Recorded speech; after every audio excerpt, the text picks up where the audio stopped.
Language is power, knowledge is power. His tongue should be cut out. Sanskrit became a dead language. The dead language was made alive by Christian missionaries.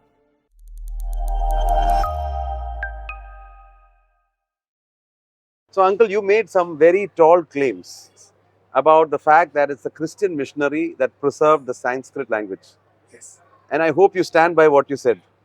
Yes. So, can you please tell us what were the actual contributions that made the Indian languages as far as the Christian missionaries were concerned? We need to understand how languages were used in this country as a part of subjugation by the upper caste of the lower caste. For example, Sanskrit. The Brahmins said Sanskrit is a Deva Bhasha. So Sanskrit, we, the Brahmins, have only the right to use, to read and teach Sanskrit language.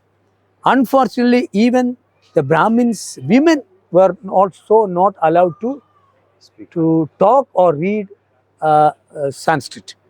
So if traditionally, according to Manu law, if a Shudra, a lower caste man, is reading Sanskrit language, his tongue should be cut out. If he is listening to Sanskrit language, molten lead should be put into the ears. This was India, even the 1930s, 1940s. And then they said Sanskrit cannot be used by other people and Sanskrit cannot be developed. But therefore, unfortunately, Sanskrit became a dead language. Only oral, nobody can read and write. So slowly, the Brahmins made it their own prerogative. And remember, language is power, knowledge is power.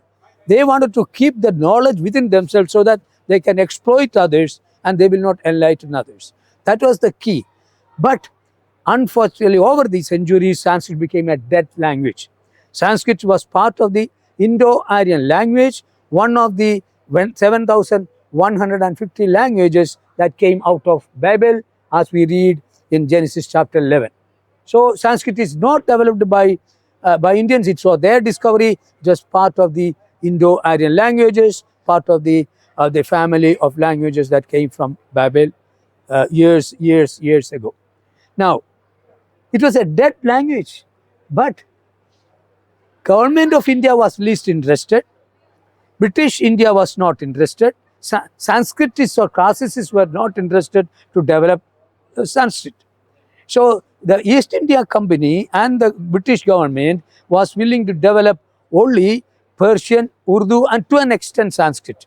So they were not interested to develop Indian languages or the mother tongues. So there was a big fight between the missionaries who came, beginning with William Carey and others.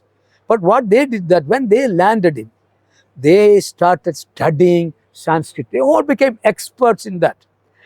Monier Williams, John Williams, William Carey, they all became. You know, William Carey gave a speech in Sanskrit at the Fort William College in 1800s.